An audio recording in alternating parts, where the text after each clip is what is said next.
Welcome back to Pet Sitter Confessional. Today, we're brought to you by Time to Pet and the National Association of Professional Pet Sitters. Today, we are talking about a very important topic to the pet care industry. Whether you've been in the industry for a day, a year, 10 years, 30 years, taking care of yourself is one of the most important things that you can do so that you continue to serve your clients well and run a business that you want to run. And so we're really excited to talk about this today in a roundtable setting with three other business owners. We have with us Michelle Kline, Doug Keeling, and Dan Reitman to talk about their experiences with this and some lessons that they've learned. So I'd love for all of you to introduce yourselves to our listeners. You've all been on the podcast previously, and I'll have links to your episodes in the show notes so people can go back and listen to those. But for our new listeners or longtime listeners who have been busy since then, could you just please tell us a little bit about who you are and all that you do? Yeah, absolutely. So my name is Michelle Kline. Thanks again, Colin, for having me back on the podcast. I am a pet service business owner. My business is Venture Dog Walking. We are daily dog walking only, and we've been in business for about 6 years. So I've been in the pet care industry for a while and then have recently moved also into the coaching and consulting space to help daily dog walking specific companies grow and scale. Yeah, what's up, everybody? I'm so excited to be back. Thank you for having me, Colin. Always love talking to you, and it's so cool to finally talk to you, Michelle. I followed you online for forever now, it feels like. So it's cool to finally see you. And, you know, Dan's one of my idols, so always cool to talk to you, too. I own Bad to the Bone Pet Care in Jacksonville, Florida is our main service area. And we also service Central Florida, offering dog walking, pet sitting, and pet transportation. Been in business for 9 years, and I have a team of 30 employees, and we're rocking and rolling. I'm excited to be here. Again, Colin, thank you as always for having me on. This is always fun. Love speaking with fellow pet pros like Doug and Michelle. I am Dan Reitman. I am the CEO and founder of Dan's Pet Care. We are a full-service pet care company here in Long Island. We service Long Island, Brooklyn, and Queens, and we currently offer a whole suite of pet care services, and we are now rolling out our first brick-and-mortar facility doing cage-free boarding, doggy daycare, and grooming. And I'm excited to be here to talk about how terrible I am at work-life balance and self-care. It is. People listening to this, we're all extremely busy. I think that's one common denominator in running a business is that you're never not busy. There's always something to do. And so for you all, when you think of self-care, I know that's a big word and people interpret that differently. So for you, what does self-care mean for you and in your life? At least for me, for a long, long time, I viewed self-care as a weakness. I looked at it as these people need to take time off work. They're not committed. They're not working hard enough. Just push through, push. It doesn't work. Now, am I the perfect picture of self-care? No. My first 7 or 8 years in business, I worked myself to the bone. I did not take time off. I missed friends and family events. I missed everything. And it had a huge impact on me. I had a pretty bad stimulant addiction for a long time that I got off of about 5 years ago. And that kind of heavily contributed to that obsessive nature. But I think that a lot of people, when they're building their business, they don't take themselves into account. And for me, it took a very long time to get there. My wife forced a lot of self-care into my life. But I found that when you do implement whatever works for you, because there's going to be people who, you need to work a 30-hour week, you got to work a 60-hour week.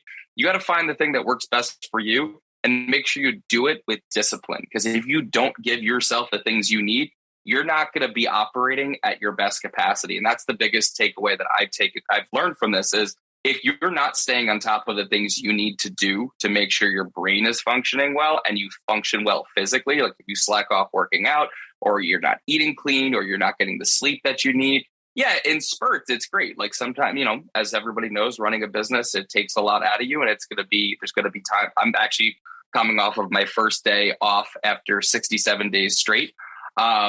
So that was a nice little thing to do. And I've been in business for 13 years, but I think it's something that is very important if, you know yourself. you know what works best for you. And it's really testing and trying the different aspects of self-care to figure out what is the best way for you to do the things you need to do so you can function at your best.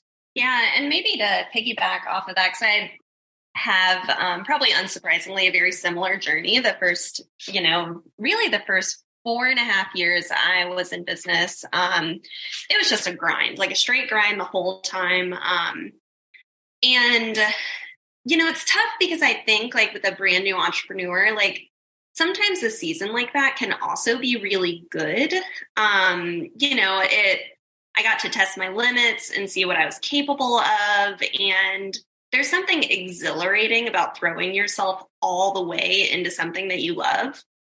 While that's at the same time, that season came with a lot of consequences that I've really spent the last 18 months unworking, like, what do I need in my life to be a business owner and to be healthy? And how can those things exist together and not be at odds with each other? For me, I really had to start with looking at what's the like boring daily stuff that just has to be non-negotiable. I have chronically my entire life been really bad about compromising sleep for the sake of, the mission or whatever it is I'm trying to do. That's something that I've really had to reshape in the last 18 months. So I think going back to Dan's point, it's really knowing yourself, and then committing the like boring work to the discipline of what yourself needs. Not surprising. I feel like we're all kind of in the same boat here with, the first few years was a total grind. I mean, I didn't take my first day off until like my 6th year in business. I worked 365 days a year, no questions asked. And I loved it. I mean, just like Michelle said, there's something very energizing and invigorating and fulfilling about, putting your all into something that you care so much about and seeing it grow and blossom and turn into a true business.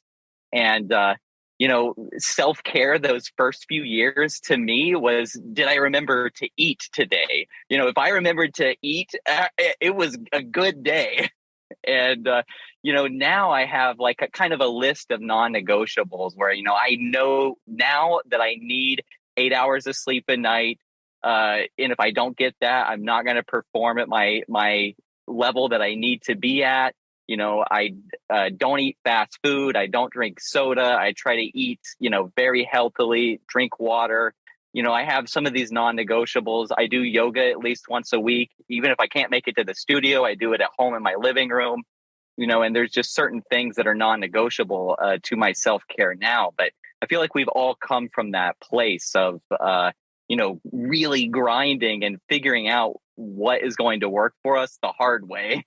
Something that's interesting that all three of you mentioned was you mentioned about the importance of discipline in our lives. And that may sound counterintuitive when we think of self-care, which is supposed to be, many people may think it's free flowing, it's just relaxing, it's not doing anything. And then to put it in the context of you have to be disciplined and structured to make that work. I think that's really important when we think of being business owners and entrepreneurs, because we are so focused and driven on success and reaching goals that everything else just kind of falls by the wayside in our life. Yeah, I think for me at least, the number one non-negotiable has always been exercise. I've seen there's like a direct correlation to my personal performance. If I am not, even if it's just, all right, I'm going to go run 3 miles and I'm just going to go get on the treadmill for a half an hour and just do, a quick 3-mile run and just get it out of the way. It's so important for your mental health. Like being able to stay on top of the things that, my biggest thing is if I like in my gut, I'm like, I don't want to do this. I don't want to go to the gym. That's when you're like, hey, guess what, man? You're going to the goddamn gym today, because it's the stuff you don't want to do. That's going to be the stuff that makes you great. Something as simple as like for me, like my nighttime routine, making sure I'm meditating, making sure I'm journaling, making sure that I am sitting there and I'm packing my gym bag for the next morning. I'm prepping my food for the next day, because I know that if I don't do that, I'm going to wake up like, shit, I got to do this. I got to do this. I got to do this. Setting yourself up for success. I'm a big fan of Jocko Willink. He's a ex-Navy SEAL. If you don't listen to his stuff, two people you want to feel motivated. Jocko Willink and David Goggins. Go watch those two animals on YouTube. They'll get your ass off the couch. But like he says something that's always resonated with me, which is discipline equals freedom.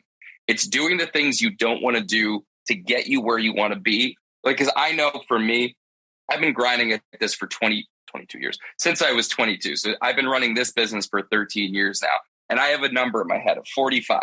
I want to be in a position of 45 where I never have to work again. I'm never going to stop working because I'm an addict and this is just how my brain functions. But I want to work because I want to, not because I have to.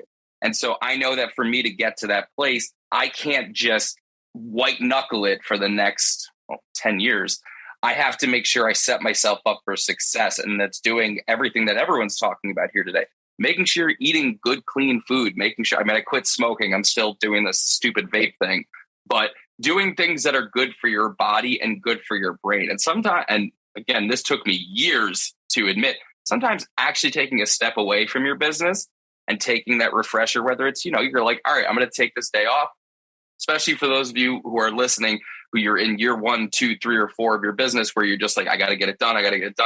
You do 100%. I get it. I worked myself to the point of almost being hospitalized my first year in business, but it's one of those things where I learned, like, if I'm in the hospital, I can't run my business. If I am so sick because I have been working 18, 19 hours a day for 100 days straight and my body's physically shutting down, I can't do the best that I can. So making it like, both Michelle and Doug are saying, it's non-negotiable. Even if you've worked a 12-hour day and you're like, I know I feel better if I work out, go to the gym for a half hour, do a yoga, do something physical. That's yes, especially if you're out in the field and you're walking, that counts as your cardio, but doing an intentional movement has such a profound impact. Like high intensity workouts are amazing for mental health. Like even if you go on the treadmill and just do a bunch of hit reps and just sprint, walk, like do whatever works for you, but make sure that no matter what, if you're like, oh, I'm tired, I had a long, tough shit, do it. Like get it done. The people who succeed, the people who are the best in the world at what they do, whether it's sports, law, yoga, they're the people who don't negotiate with themselves. They're the people who are like, this is what I'm doing, this is what I'm getting done, and I'm going to get it done no matter what. Well, and Dan, you said a point that really resonated with me that I think it's at the core of a lot of this is keeping the long game in mind. Yeah. And I'm sure you guys will all resonate with this, but COVID was just like a pretty horrible time to be a business owner. For everybody, it was horrible, but the stress and the just like survival kind of edge that I feel like every business owner, like their relationship to work transitioned to. I found it, especially in that season, but this is always a temptation to kind of take the easy wins. I put that in quotes for the audience. Take easy wins to help you just get a little bit more done. And the longer I've been in this, the more I'm realizing that those cheap wins or those easy wins are really stealing from my long game.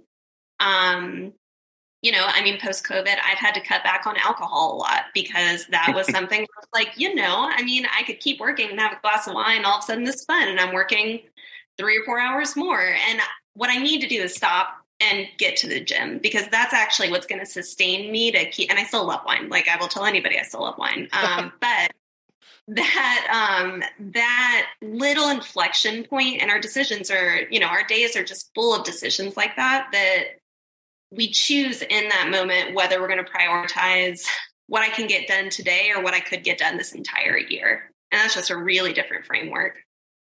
Yeah, I think that's a great point of coming out of COVID. We've all kind of had to reevaluate like our entire lives and our entire businesses. And I have a list of priorities for the week and for the day. And my priority lists look so different now than they did like 3 years ago. But, and some things some days I don't get to the things on the bottom of that list, but things like eating healthy and sticking to our regimen, the things that we're talking about here are always at the top of my list. And just staying disciplined, like Dan said, that is so, so key to all of this. I mean, I schedule out on my Google Calendar exactly when I am going to be meal prepping, when I'm going to be doing yoga, when I'm going to be meditating, all of these things. I have it on my Google Calendar as if it's a drop-in visit, as if it's a dog walk, and I hold myself to it with the same intensity that I would hold myself to a pet sitting client, and because you can't pour from an empty pot, and you have to constantly be thinking about how do I refill my pot so that I can be there for my clients, for my team, for my community. That's so, so important. And I think another point to make here is that everybody's priorities are going to be a little bit different. Yoga may not be your thing. Meditating may not be your thing, but staying active, making those intentional movements, like Dan said, is so key. And it's preached by so many different people that are successful in so many different industries, and you got to find what works for you and hold yourself to it. Yeah, those priorities help you focus a lot of times, but it can be hard to find those priorities in our lives, because isn't everything important, right? If it wasn't important, I wouldn't be doing it, right? So, okay. So how do we go from that mindset of everything's important, I must be doing it all, to here's what's on my list for today, and that's all that I can do? So I'm a fan of two things, and this took me a long time to get to. Say no. Say no to friends, say no to family, say no. And I'm not saying always, but there's going to be times in your business when you just have to lock it in and say no to the stuff that's like, oh, you know what? I would like to go grab some drinks with my friend, or, I would love to go to like a family barbecue. Sometimes you have to do the thing that is right for you. Because I know for me, if I'm going out for drinks with my friends, I'm not going to feel, I'm 35. I can't hang like I could when I was younger. So I know if I'm having, I had 2 drinks on Saturday for the first time I barely drink at all anymore, because I know for me personally, and I realized this at a very young age, for me to be successful, 2 things have to happen. Alcohol cannot play a large part of my life, and I always have to be physically active. And so it's definitely about saying no. And then I try to find people who are over the moon more successful than me. So I look at people like an Elon Musk, like a Mark Zuckerberg, like a Bezos, any of these people who have built something massive, because that's my goal. My goal is to build the largest pet care brand in the world, and I will work my hands to the bone to get there. But they put a lot of things in place to make sure they're able to. Now, Elon Musk, not so much, because that man's just a machine. But somebody like Mark Zuckerberg, when they were building Facebook, they boiled everything down to a yes/no question for their business. Is this going to help us grow? Yes or no?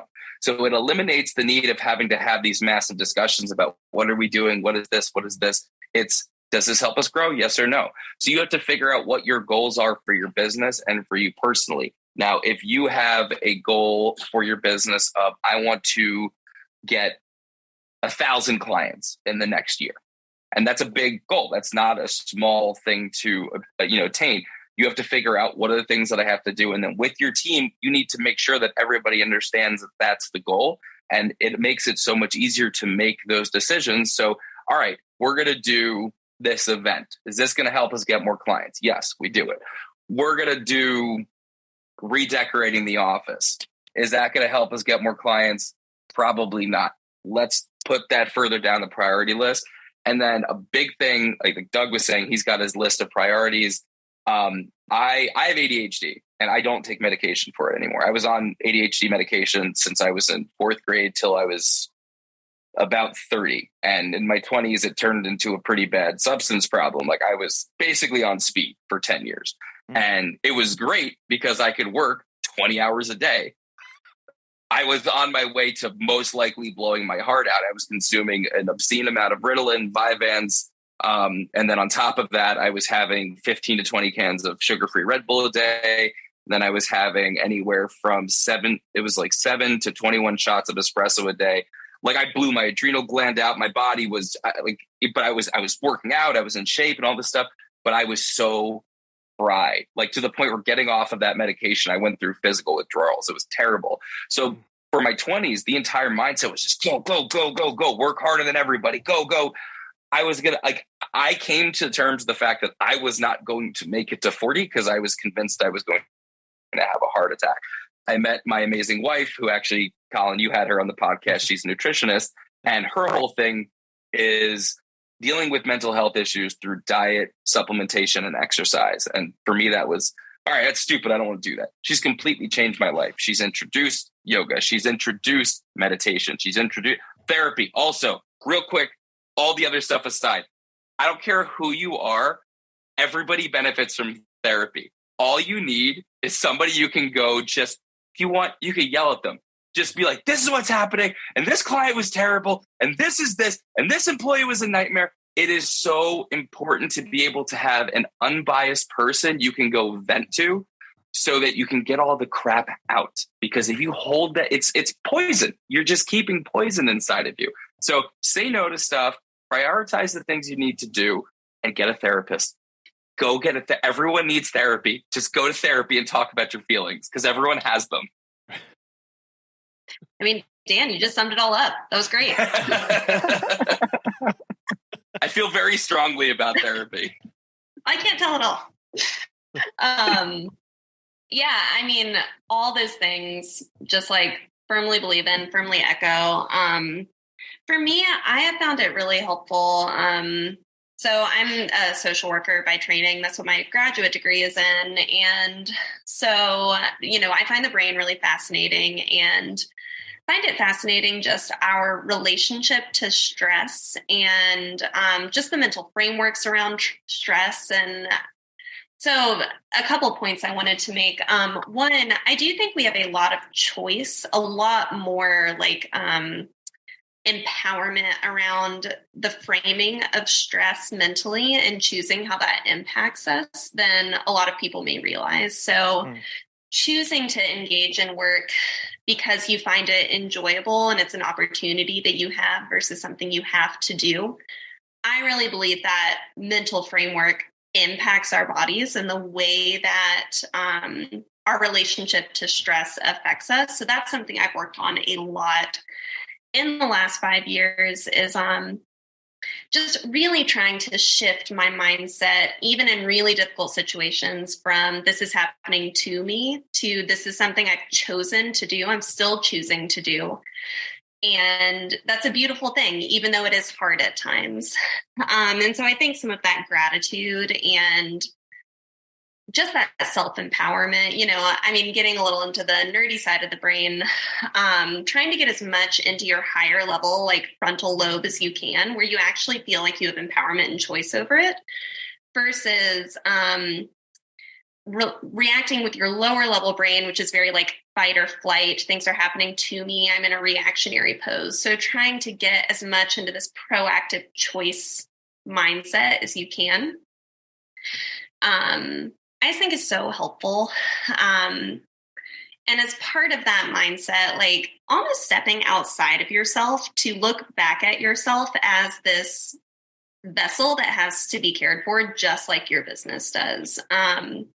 Your body needs certain inputs and outputs to be able to function. And so I personally find it helpful to step outside of myself mentally into that kind of higher level. What does this vessel actually need? Okay, it needs to get outside. It's like a plant. It needs water, it needs air, it needs to move its body outside. And then to the point Dan was making about Jocko, I think it was Jocko Willink, or maybe this thing, but just treating that as a non-negotiable. Like, I know it's best. My higher level self has determined that. That makes it on the list today. And for me, that has helped things feel less like just a perpetual to-do list of like, okay, meditation, check, gratitude journal, check, and a little bit more of like, there's certain things that I know in my higher level self care for the vessel that cares for everything else. So we got to take care of the vessel. Yeah, I think all of this really comes back to just being honest with yourself and knowing yourself. And you need to have, we talk about mission and vision statements for our business, but you need to have a mission and a vision statement for your own personal life too. And all of these different decisions that you're making about how you spend your time, where you put your energy, what you prioritize, you need to come back to, is this going to uphold the mission for my life, the long-term vision for not just my business, but for my actual life, and get honest with yourself. This is one thing. Dan mentioned David Goggins, and man, he is like huge inspiration to me. Listen to his audiobook. He's got 2 out now. He's got some great podcast episodes and stuff too. But that's one thing that he really talks about is like, look yourself in the mirror and get real with yourself. You know, if you need to lose weight, tell yourself that. You know, it's self-love is good, and like being positive about yourself is good to a certain extent, but it can get toxic, you know, and if you're not real and true and honest about your actual situation. Well, and I think to your point, Doug, like it really is this framing of what is self-love, because I'm from the perspective that like self-love is being willing to have that honest moment with yourself of like, you know, because I love myself, I will course correct here because I see it. And in many ways, like I think this relationship with self-love and numbing from realities, it's just that intersection is really important. Yeah, I think it's very, I mean, I have done it for years. It's very, I'm not a big drinker, but I do enjoy the cannabis. And, you know, and I come home at the end of the day, it's very nice to smoke a joint, take my dog for a walk, and just boom, like it's a switch. My stress is gone. I feel great. Look how beautiful it is outside.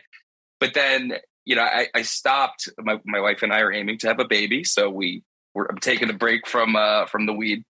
And I noticed, first few weeks, massive uptick in anxiety. I was having panic attacks, and I was like, "Oh, I haven't dealt with anything for the past few years," and I've just let it. Even going to therapy and stuff like that. So it all starts to, you know, come to the surface. And if you find yourself reaching for that drink, reaching for that joint, reaching for, because I mean, this is not a low stress business. We're not, you know, running any business is not low stress, but when you're caring for people's animals and you care the way I'm assuming everyone out there does, because you've dedicated your life to it, there's an additional amount of stress, because it's not like, all right, I can go there tomorrow. Like, no, you can't. The dog has to get outside. This is something that's time sensitive. You're always dealing with stuff like that. And at the end of the day, it always falls on your shoulders as the business owner. Like I'm a big owner, again, to go back to Jocko, in something called extreme ownership. If anything goes wrong in my company, it's my fault, because I didn't train the people to train the people correctly. Anything that goes wrong, that falls on me. And that's a big burden to take on, because once you grow a team to 5, 10, 20, 15, 50, 100 people, it's a lot. And there's always going to be something going on. And it's really learning how to give yourself those outlets that aren't going to ruin you. Because, and again, I know people who can go out and have 5 drinks and they function fine. That's not me. I can't do that. I also know that if I go out and I eat a bunch of garbage, I'm going to feel like crap the next day. I'm going to be upset with myself for doing that.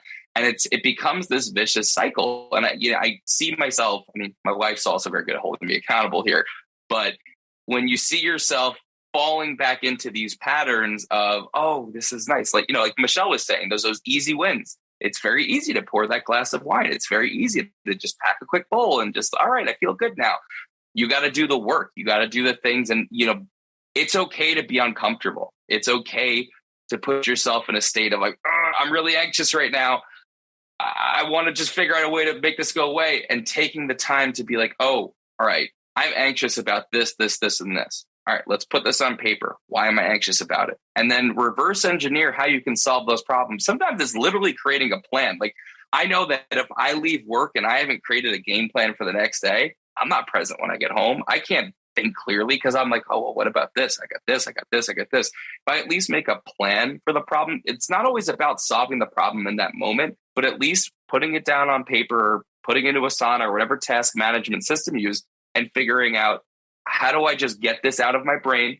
And giving yourself, take the night, go home, take the dog for a walk, have a nice conversation with your partner, do whatever you got to do that's not work, because it's just something that if you don't do it, it just builds and builds. And eventually you're going to lose it. You're gonna have a mental breakdown, because I've seen it. I've experienced it. Like I've had plenty of days where I've just been in tears being like, I can't do this. I don't know what I'm doing. And then I take like a day off, and I'm like, oh, all right, I just got to do boom, boom, boom, and boom. And it's the overwhelm when you take that pressure off yourself. It's about, you have to let yourself, and I suck at this. I'm so bad at giving myself time off. The only ways I really truly decompress is when if I fly somewhere, because I'm like, all right, I know I physically can't get back there to deal with the problem, but I've had to actively work on being able to allow myself that time to step back and be like, I'm not dealing with this right now.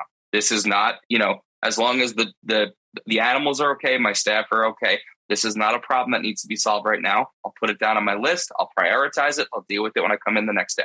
Got to jump in on what Dan just said.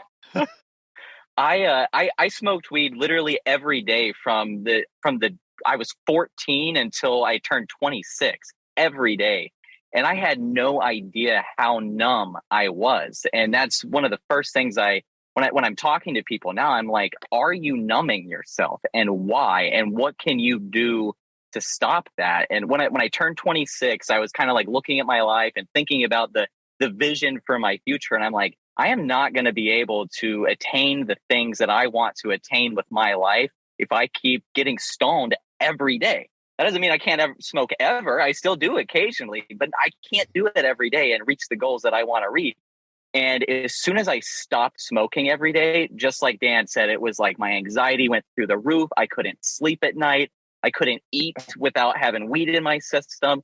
And that's when I started going to therapy. And to bring it back again to that, I had no idea that I needed therapy until I stopped smoking weed every day. And then I was like, holy crap, I have so much stuff that I have never dealt with that I don't even know how to begin to process. So now I go to therapy once a week. If it's a rough week, I'll go twice a week, and it's been a life changer for me. And one of the first things that my therapist told me to do, I told her, I was like, I just don't know what to do. Like every day I would come home from walking dogs all day and I would pack that bowl or I would roll that joint.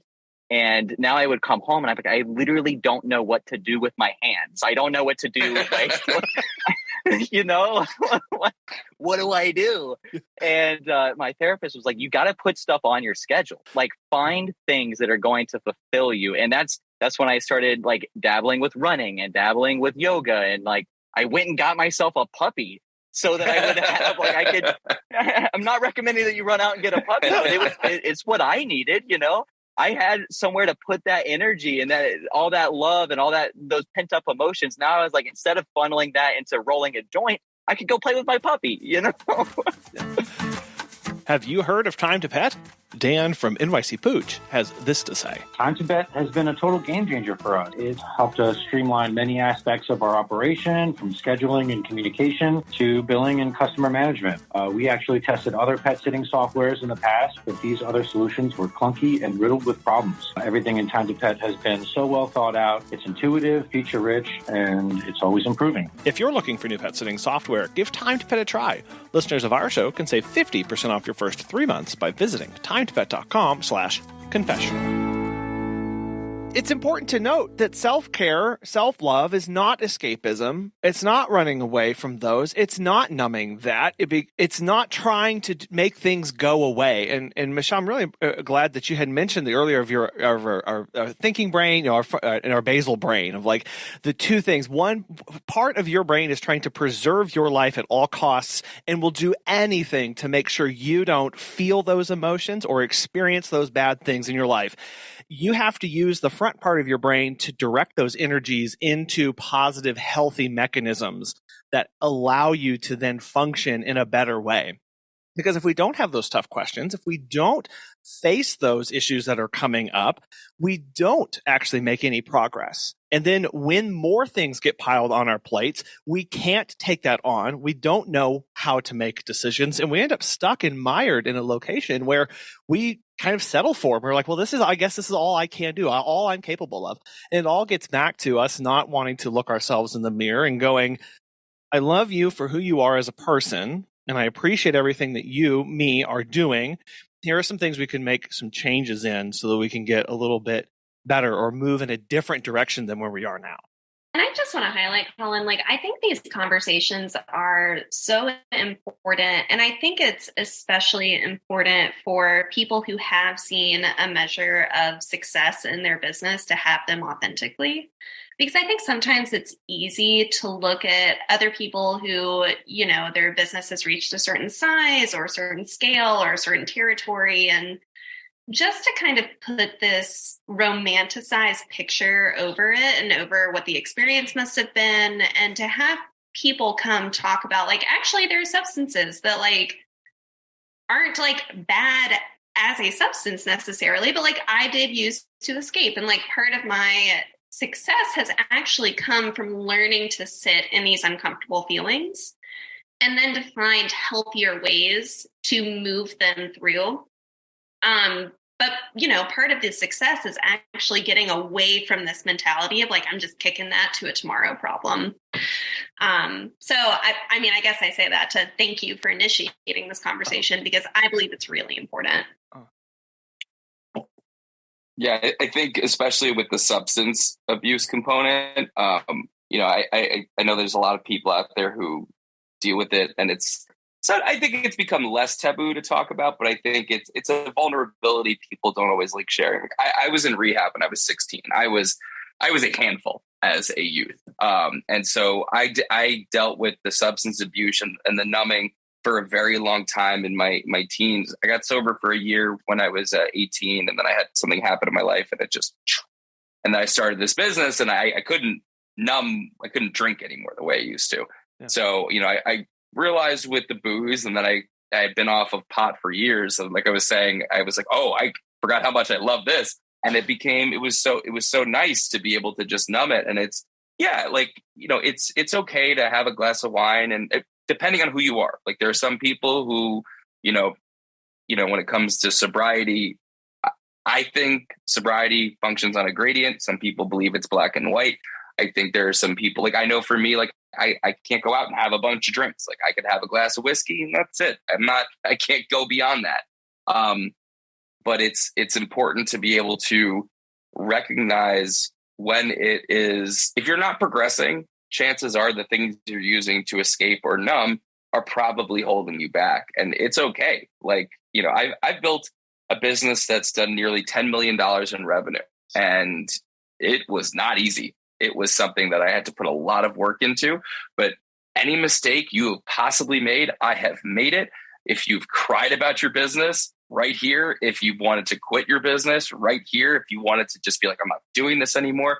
Like I've dealt with all of those feelings, and I would just push them away and numb myself. And it's something that you got to take that look in the mirror and really, truly, because the only person that could hold you accountable at the end of the day is you or the police, but you primarily. You want it to be you. You don't want it to be the police. And I think it's important to be able to have a good support network for yourself. I found, actually, it wasn't until I think maybe around COVID, maybe a year before, that I actually found the pet care community. Because up until then, I was just doing it myself. And like, I knew it existed, but everyone else locally was like, oh, they're competition. I don't want to even do it. Whereas now I have a very, very different perspective on it. It's finding that support network for yourself, whether it's, you know, it's great to have friends to talk to. I'm lucky enough where I have a lot of friends who are also business owners. So being able to talk to people who know what it's like to deal with client issues, who know what it's like to deal with employee issues, who know what it's like to deal with what you're going through, and having those people you can, you know, have as a sounding board, and being able to not just a therapist, but having like a network of people, even these Facebook groups. I mean, like you guys have an amazing Facebook group that you put together, and being able to have it where it's just like, this is what I'm dealing with. Does anybody have advice? And then I love it because you see like 50, 60, 70 comments of people putting stuff up there, and people want to talk about it. People who have run a business and have been stressed or dealing with this or that, or just like decision fatigue. There's so many different aspects to it. So asking for help, I think, is also a really, really big part of self-care, whether it's dealing with numbing yourself or just not being sure of what to do in your business, or just venting. Like sometimes I see just people getting on there being like, this client today, blah, blah, blah. I'm like, I get it. I've dealt with it. It's terrible. It's so goddamn annoying, some of the stuff we have to deal with. But being able to make sure you have that group of people you can vent to and, have a sounding board is very important too. I think one theme that's common with what all of us are saying is that you're not alone. If you're listening to this and you're stressed out about something, or you've been dealing with numbing yourself in some way, or whatever it is that you're going through, you are not alone. I think it's easy to kind of look at what's on social media, and it's kind of glamorized, and you look at somebody's business and, oh man, they're doing so many dog walks and they got so many team members. Wouldn't that be nice? How amazing, and you form this jealousy and you start looking down on yourself. And no, don't do that. You're not alone. Like, we're all in this boat together. We're all dealing with some of the same struggles. And, and if you ever need somebody to reach out to, shoot me a Facebook message. I'll jump on the phone with you. Like, man, we're all in this together. Yeah, ditto. I'm always happy to have a chat with somebody in the space. Dan, earlier you had mentioned, you said this weird phrase of working and then leaving work at work and trying to be home. And I know that's something that a lot of us are really bad at, of having this work life and this home life and trying to find separation and a balance there. What are your thoughts on what a work-life balance is? Is it even attainable? Is it even real? Like, is anything real? No, this is all simulation. Who knows? I knew it. For all I know, I'm still sitting on a couch in 2012 experiencing a DMT trip. So who knows? But at the end of the day, I truly suck at having a work-life balance. I am terrible at it. It is something I have to work at constantly. Again, I have a wonderful wife who forces these things into my life, who will recognize when I am, because once I get going, I don't stop. I'm very obsessive. It's that addictive mindset that I have where it's just like, go, go, go, go, go. I think it's one, having a separation of your workspace. So a lot of you work at home. So if you live in a studio apartment and your desk is right there and you're dealing with client stuff all day, there's no clean break in your day. So it's really making sure that you set the time to do that.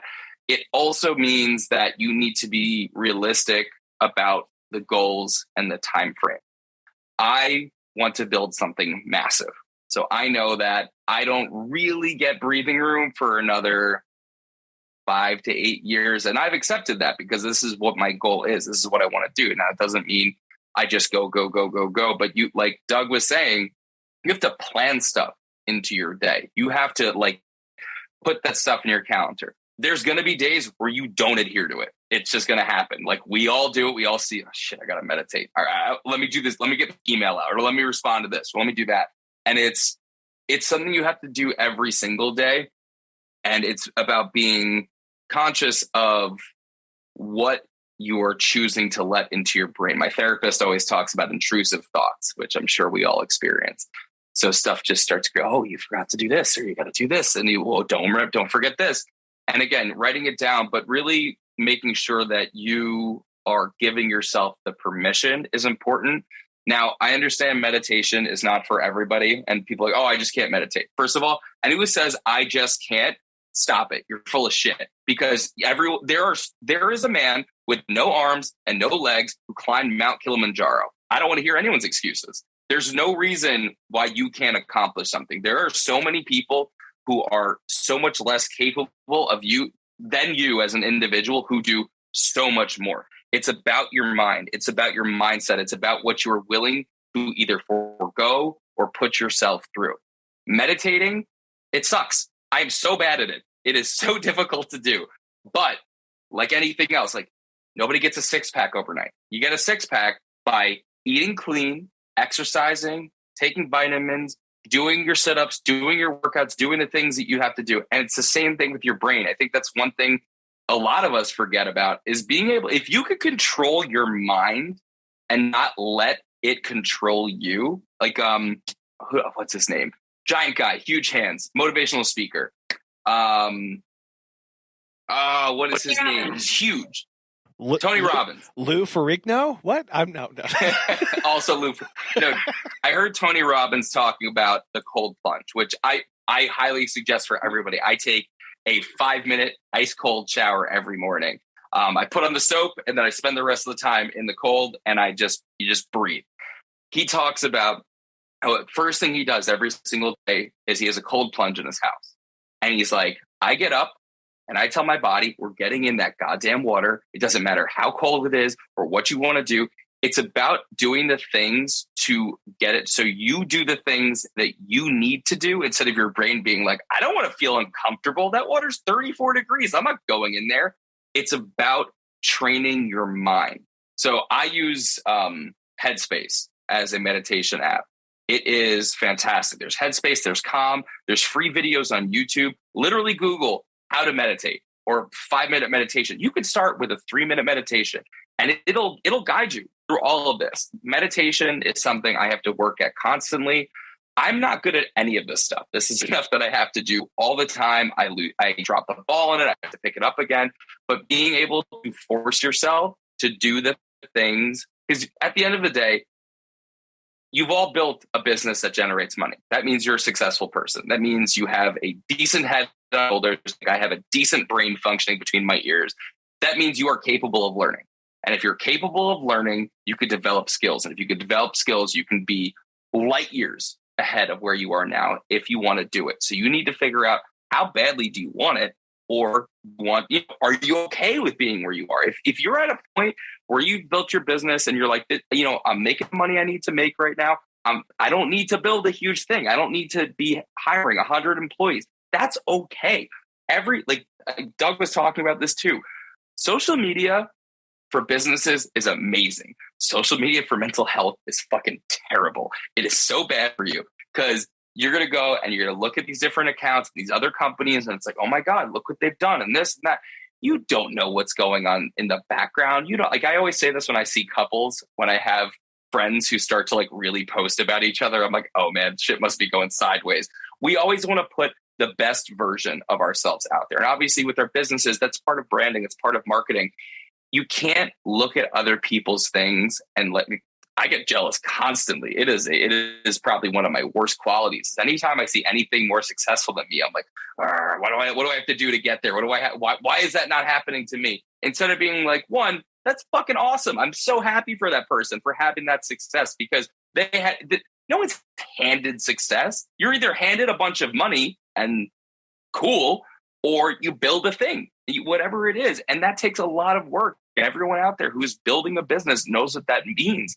But it's so important to be able to not let all that stuff gobble you up.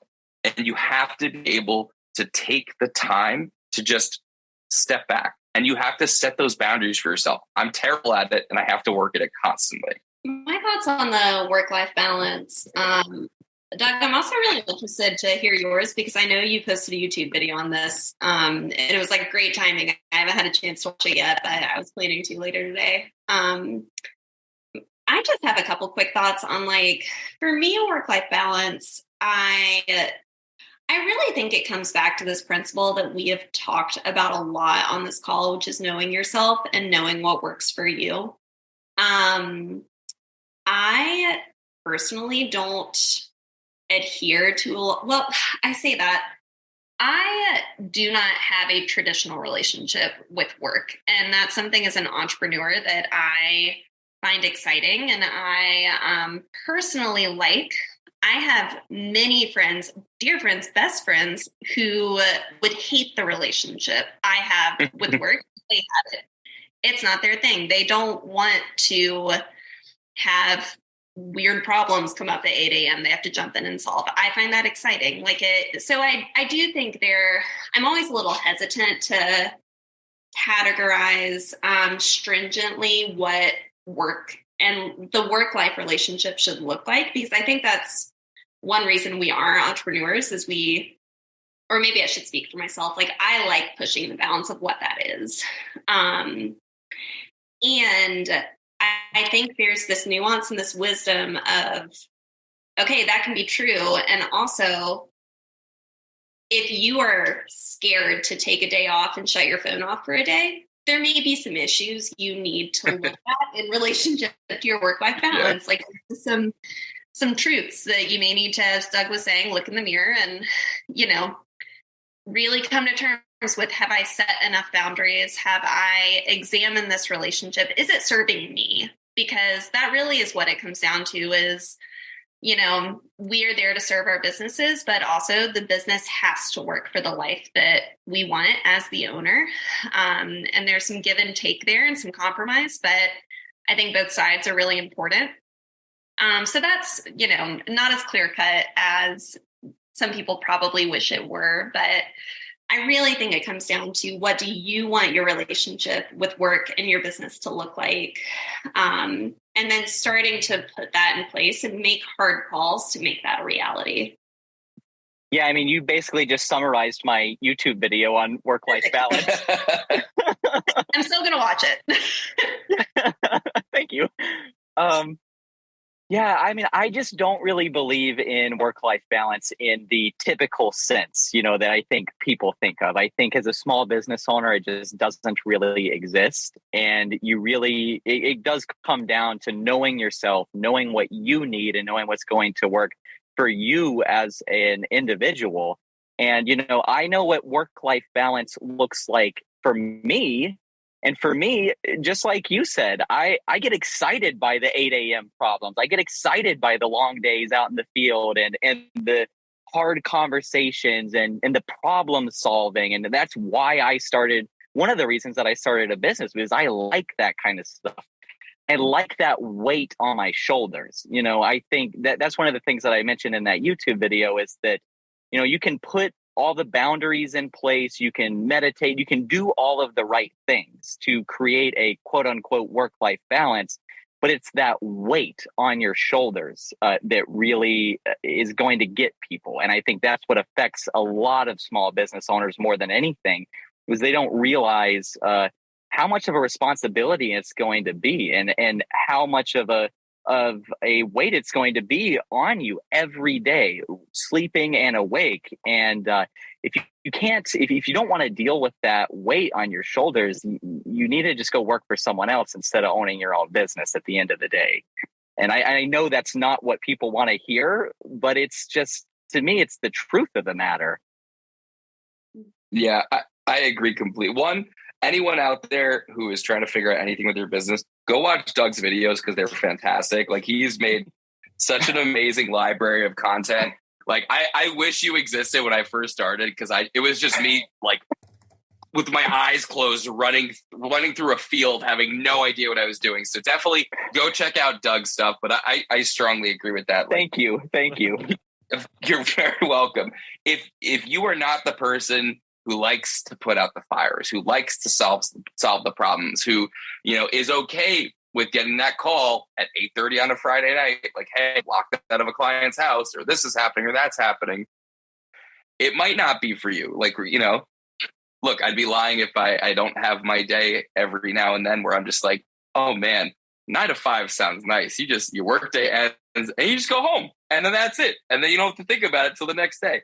That's not how I'm wired. And I know that about myself now. Like, I remember when I was younger, seeing all my friends figuring out their degrees and what they wanted to do. And I just felt so lost, being like, I don't feel like I fit into any of these categories. And then I started my first business and I was like, oh, you can do this and not have to listen to anybody. And then it's just, that's why I love talking to anybody about building a business. Like, this is my wife jokes that my business is my wife and she's my mistress, because I love building things. Like, the idea, taking a thing from just synapses firing inside of your skull and then making stuff happen in the real world is the coolest thing to me. It's, it's how we have all the things that we have. Like, it's not for everybody, but you have to make the decision that you're all in on it. Running a business can't be something that you're half in, half out on. And if you're going to be half in, half out, hire really good employees and pay them very well. That's the only other way to do it. Even then, you're going to be dealing with stuff. Our friends at the National Association of Professional Pet Sitters have a vision, and they need your help. They envision a future where pet care professionals and pet parents collaborate to make a significant positive impact on the welfare of pets and the pet industry through education, certification, and community outreach. Together, we can make this vision a reality. NAPS is run by its members for its members. It's a volunteer-driven association. They offer a trial membership and various webinars to showcase the many NAPS member benefits offered. Visit the NAPS website at petsitters.org for membership details and more information. So I'm a big Alex and Layla Hermosi fan. I consume a lot of their content. They're really, really excellent. And Alex Hermosi, I think it's Alex, has this saying that, you choose your hard.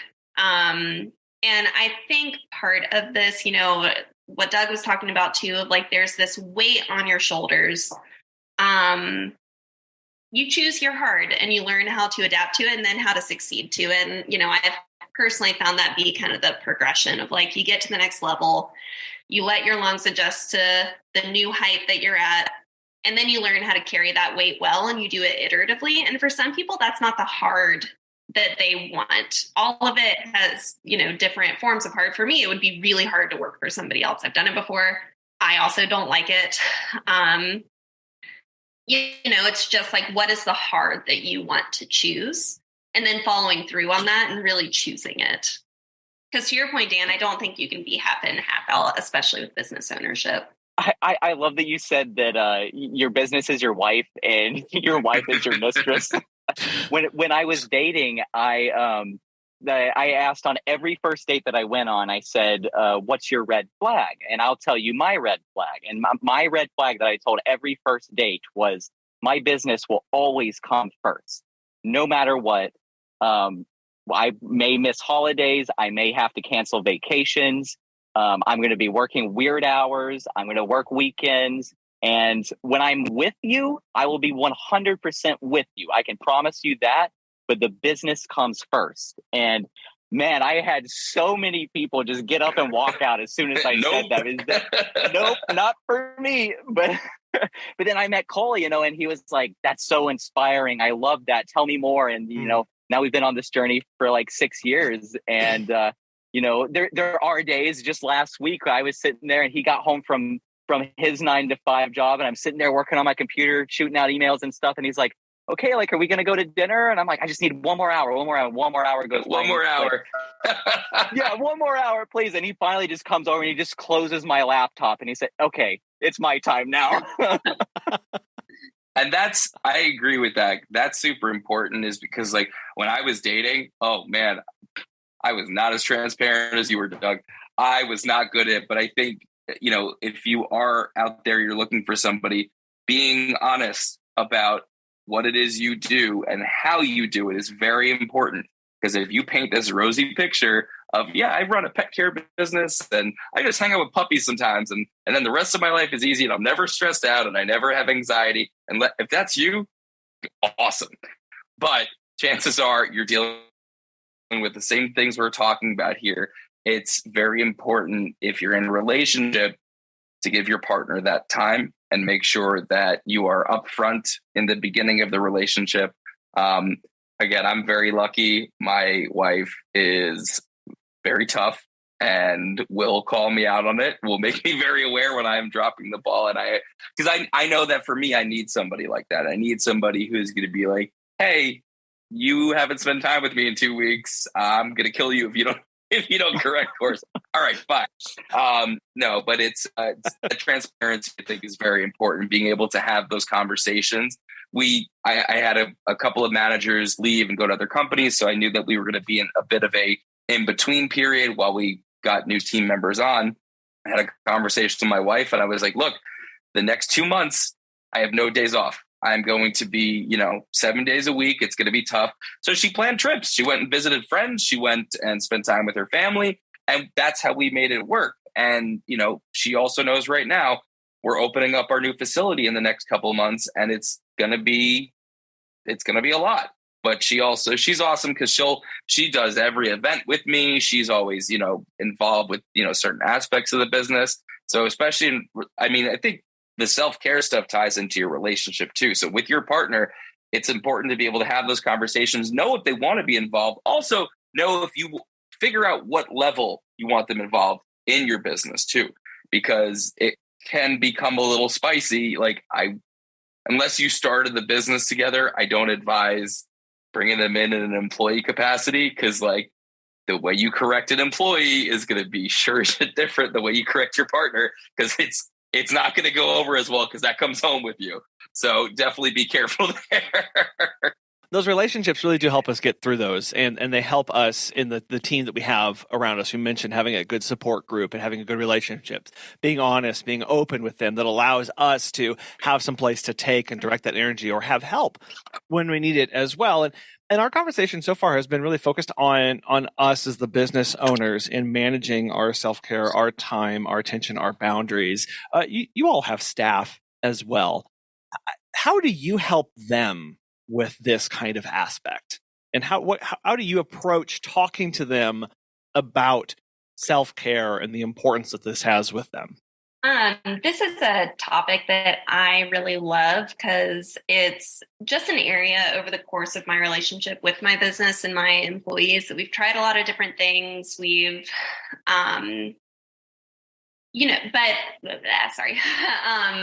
this is an area that's really important to me because this industry is such high burnout, and I have seen that in staff turnover. I've seen that in my staff's mental health. And so, I mean, first and foremost, we just set it as a principle with our business that you are a whole person here. To the extent that you want to bring yourself into this working environment, you are welcome to. It's not expected, if you don't want to talk about certain things or you don't, if you want this to just be a job, that's also totally fine. But to the extent that you want to be a whole person here, just know we see you as a whole person. We want to be a dignifying employment option for you. And that's the core ethic of the business. And that's openly stated. It's one of the first things we talk about in our orientation for new hires. On the pragmatic side, we've developed a series of just kind of non-negotiables, or at least direct asks of our staff, and promises that the business makes on their end or on our end. But one of the main things that we talk about is we ask staff to turn off their software notifications when they're off the clock. We're really diligent about that. And we have a really hard line. If you're off the clock, you do not respond to clients. That is what the manager is for. That is why we have office hours. It's really important that we have these off-on cycles for our business, and it's good for you too. And so we try and model that as managers. I think that's really where this starts. But then in practice as well, we make sure that employees know we want you to take time off. We respect your time off when you take it. And we really want you to disengage when you're off. Turn off Slack, turn off time to pet. That's the expectation. And if we ever ask you different, that's us going against what we've set as the standard. Yeah, I think for us, one of the things we try to do is we actually build it into our training. So, one of the things that I experienced when I was out, I think Doug, you had mentioned it before, was being like, oh, I didn't eat today. So teaching people when you're out in the field, where to get healthy options, where to, even if I ate at gas stations for years, you could eat it's not the healthiest, but you can find healthy, especially now. There's so much more stuff that you could find at gas stations and stuff like that. So teach them about, we have reminders of, hey, did you drink water today? Hey, did you have, a healthy breakfast? So doing things like that and really trying to train them on the nutritional side of things, making sure you're making good nutrition choices. Now, I'm very lucky that my team is pretty similar to me in their obsessive nature and caring about our clients. So when they're on, they're on. When they're doing stuff, they're all in. But the team as a whole is really good about, if someone's on vacation, they see someone else answering, they'll message them and be like, what are you doing? You need to unplug. So as a culture, we've really tried to bring that into the fold. Again, are we all guilty of checking things or putting out a fire? I'm at a wedding and I'm looking at my phone. It happens, and it's something that we constantly have to work at. Again, I think, especially in this business, because we're dealing with animals and we all love animals so much, it's those little things, it's those little details that make the companies like this successful. But it's important that you do try to push that stuff. And I make sure that my team, especially my management team, gets that PTO. They take time off, they go on their vacations or do whatever they do. We really try to be as respectful as we can.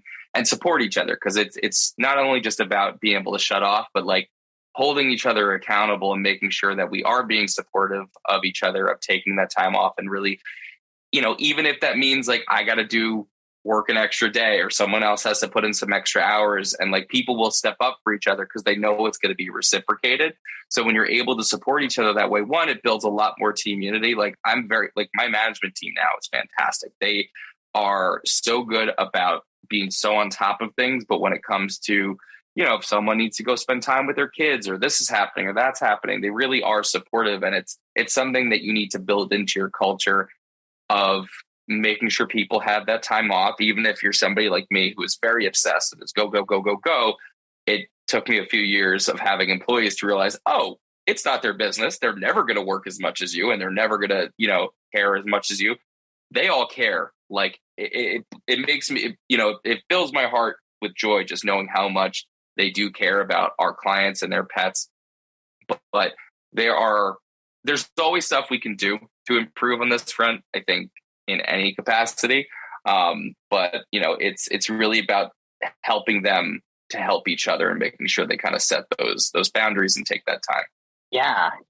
I think a lot of this stuff, can really be built into how you operate as a business. And so I have like an online training course that I built that I send all of my new employees through, that goes through everything from how to clean a litter box to how to communicate with clients and all this kind of stuff. And one of the modules of our training course is healthy living as a pet professional. And one of the lessons within this healthy living module is time management. And within that, we talk about like, if you have a schedule of dog walks for the day, making sure that you eat lunch, just like Dan said.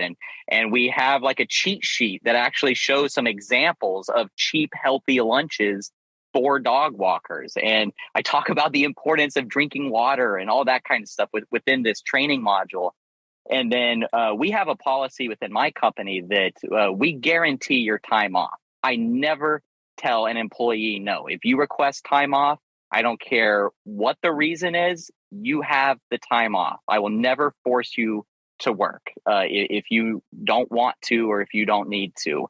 And then on top of that, we just really push transparency on every level within my business. So like if we get a new client, the first person that goes and services this new client, one of my managers is trained to call the team member and say, be honest with me. I saw your message. Everything was great in the message, but be honest with me. Did this visit excite you? Do you really want to go back to this client? And a lot of team members will say, well, it was all right, but I really wouldn't want to go back. And if we say that, we make a note of that, and we'll never send that team member back to that client because we want them to be excited about the work that they are doing. It needs to be fulfilling to them. It needs to be meaningful to them.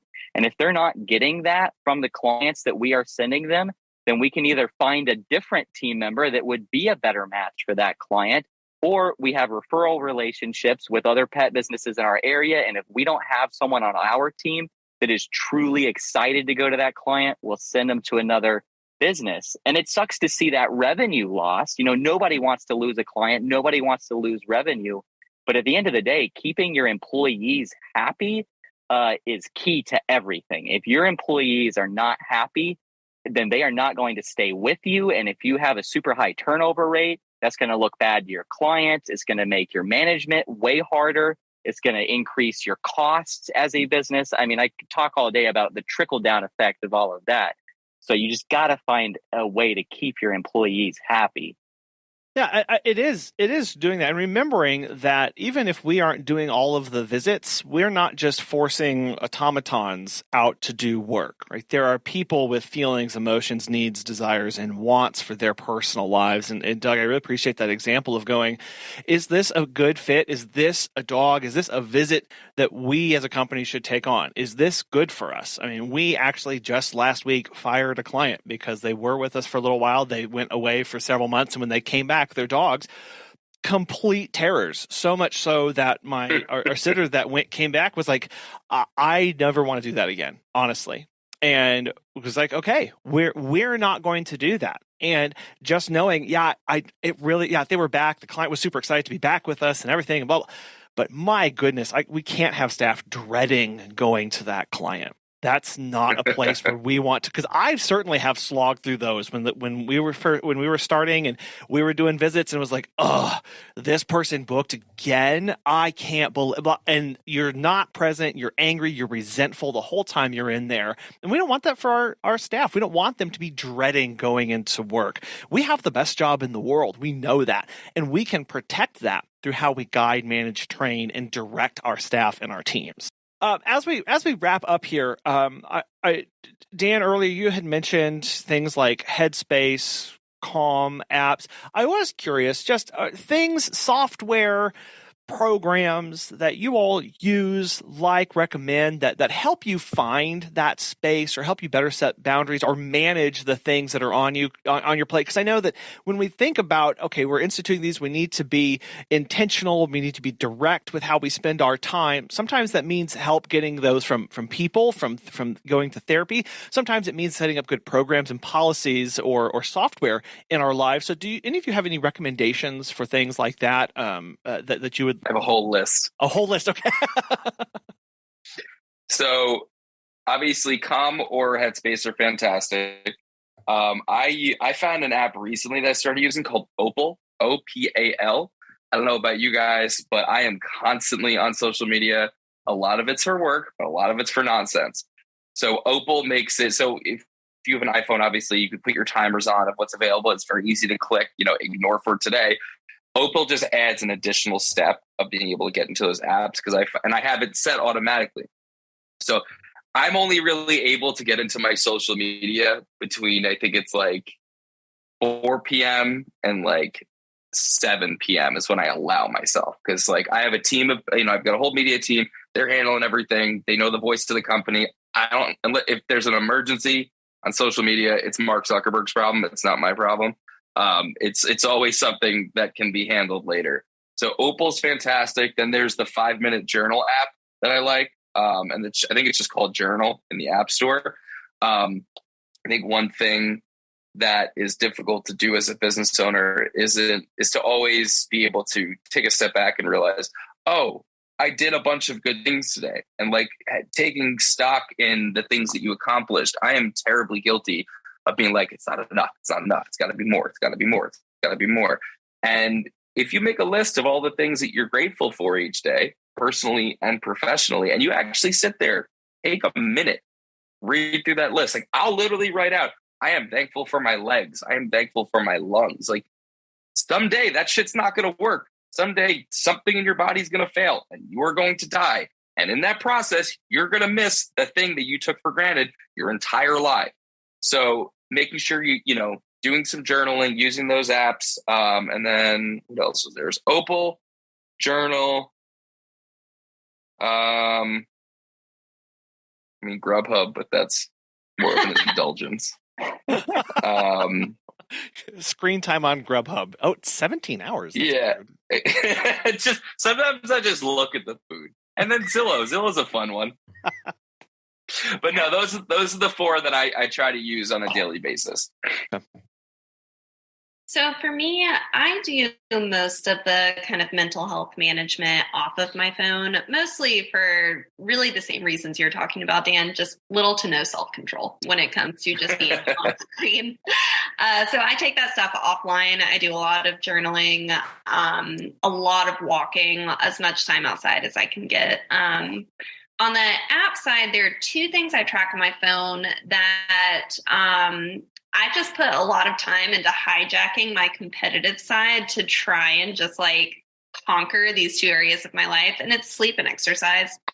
So I use an app called Auto Sleep to track my sleep. Gives you like a sleep score, shows you how much time you spent in deep sleep. And I've become incredibly like competitive with my own scores to try and get better and better sleep every night. It just works with my brain and like how I think about stuff. So that's an app I highly recommend, especially if you have an Apple Watch. It just makes it really easy.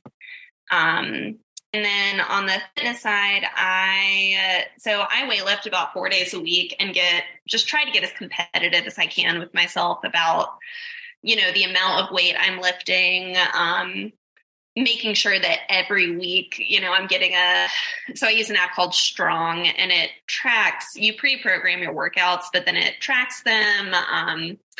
It shows you if you've hit any PRs. It can help estimate what kind of weight you can lift as you're growing in your skill set or in your strength. So those are the two apps that I use for some of this habit management, and the rest I try and take offline. Yeah, I use Headspace. Dan mentioned Headspace for helping you learn how to meditate. I suck at it. It is really hard. My brain's always going a million miles an hour, and I've got to do this, and I've got to do this. And it really helps coach you how to slow down. And the other app that I just highly recommend, I keep it simple, Google Calendar. I put everything. Yeah. Everything on Google Calendar, from my meal prepping time to my meditation time, my yoga time, my running time, I'm going to check Gmail at this time. Every little thing. My days are blocked off that way, just on Google Calendar, and I hold myself to it very stringently.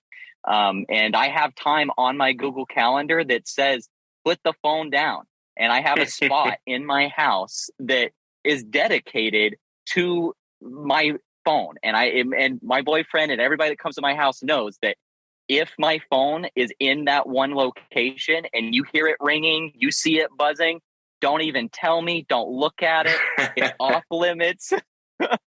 And structuring your notifications that you get on your phone is huge too. I used to get notifications like 24/7 from Gmail, from Time to Pep, from all these different things, constant buzz, buzz, buzz, buzz, buzz. Go into your settings and say, you can set the hours that you get notifications from each of these apps, and you can change from the banner notifications to the push notifications. Go into the settings and figure that stuff out, because you shouldn't be getting buzzed constantly. That's going to drive you crazy. So these are quick. So I use a Whoop strap. So this is like just one of those fitness ones. I love this one because you get a score for the day. And like Michelle was saying, I'm constantly competing with myself. Yesterday I hit a 16.7, and I know I'm not going to hit that today. And I'm so mad at myself. And then Asana for task management.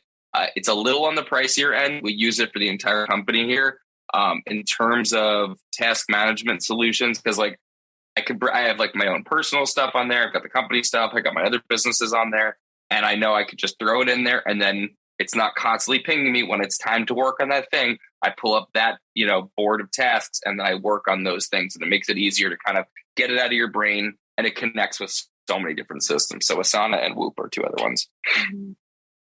I was just going to highlight something Doug said about the notification setting. It's pretty rare for me to give like black and white, like, I think you should do it this way. I really believe everybody should have Do Not Disturb put on for their phone for 9 p.m. to 7 a.m. I do not think there's any good that comes from getting notifications that late or that early. You deserve time where your brain gets to just not be constantly pulled back in. So. Well, and I'll pile on that too, because notifications is a big bugbear for me of going, not all notifications are the same, right? Notifications for Time to Pet, very different than notification from Yelp going, hey, what'd you think of the pasta you got last night? I don't need the latter, right? But you can't tell the difference when your phone just goes ding. It's going to elevate your heart rate. Your brain gets sucked out of whatever it's doing. It's going to be focused on over here.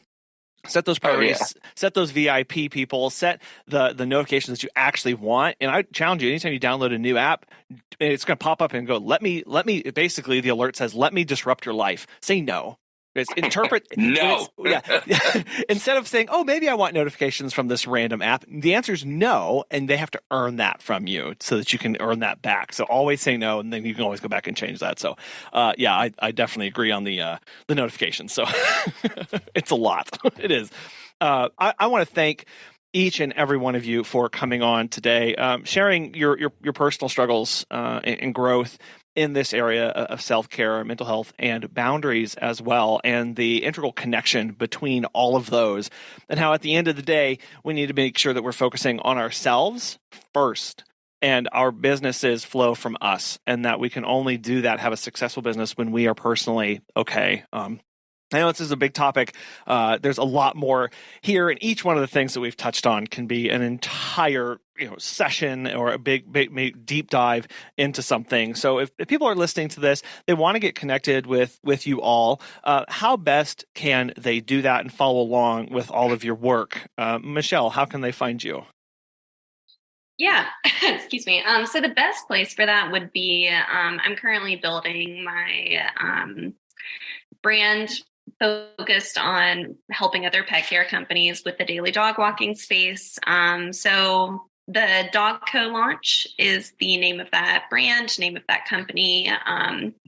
So on Instagram, we're at DogCo Launch, Facebook at DogCo Launch, website dogcolaunch.com. Just try and make it as easy as possible for people. So any of those spaces would be great. Or directly on Facebook, just Michelle Kline, Kline, and I would love to connect and hear from anybody that's listening to this. Yeah, so I have a YouTube channel. It's called Doug the Dog Guy, and I post 2 videos every week just sharing my experience as a pet sitter, dog walker, and pet business owner. So go subscribe to the YouTube channel, and you can go to dougthedogguy.co to see more about my coaching and consulting services. I work with a lot of pet sitting and dog walking businesses, really focusing on hiring is what I've been focusing on recently. But you can see more information on there. And then I'm Doug the Dog Guy official on Instagram, Doug the Dog Guy on TikTok, Facebook. I'm all over the place. So if you are interested in anything Dan's Pet Care is doing, we are just at Dan's Pet Care across the board for all socials, except for YouTube, because somehow I locked myself out of our other accounts. So we are Dan's Pet Care Official on YouTube. If you want to give us a subscribe and you want to watch me and my media director eating dog treats. But if you have any questions or need some advice, I don't do traditional consulting like Doug and Michelle do. I do some piecemeal work here and there with people. So you can reach me. Best way is honestly Instagram, just at Daniel Reitman, or you can shoot me an email just at dan@danspetcare.com. I'd love to hear about what you're dealing with. But yeah, I'm always happy to chat. Like I was talking to somebody from the UK the other day who just DM'd me, and I was driving to Brooklyn. I was like, hey, let's get on the phone. So I'm always happy to, bounce ideas off, and I'm always happy to help. Thank you all so much. I will have those links in the show notes, plus all of the apps and resources and other people that have been referenced in this call, so that people can click to those and start using them. If you all do think of other ones that you want to make sure that are included, just shoot those over an email, and I'll make sure those get taken care of. I know you all are very busy in your days, and I can't thank you enough for taking your time out to come and talk and share about this, and help people as well along with this. So thank you all so much for your time and all of the wonderful advice and the joyful conversation. Thank you, Colin. And thank you, Doug and Michelle. Oh, it's great to connect. Yeah, thank you to all of you. Self-care encompasses a variety of practices and habits that help to maintain and really improve your physical, emotional, and mental well-being. As a business owner, it's crucial to take care of your health because your well-being directly affects your ability to manage, operate, and serve your clients well. Self-care looks at maintaining and improving your physical, your mental, your emotional health. It also is important to direct and understand how you manage your time so that your days don't just slip away from you. You also need to be continuing learning and developing and growing yourself as part of this.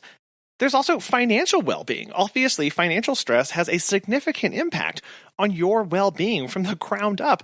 So making sure that you have good financial management practices for both personal and your business, regularly reviewing and doing all of those budgets. And then having self-compassion. Treat yourself with kindness and respect. Celebrate your achievements, however small they may be, and don't be too hard on yourself when things don't go as planned. Remember, self-care is not a luxury, but rather a necessity. Taking care of yourself is part of taking care of your business. We want to thank today's sponsors, Time to Pet and the National Association of Professional Pet Sitters, and thank you so much for listening. We couldn't do this without you, and we're so appreciative of your time and all that you pour into this. We hope you have a wonderful rest of your week, and we'll be back again soon.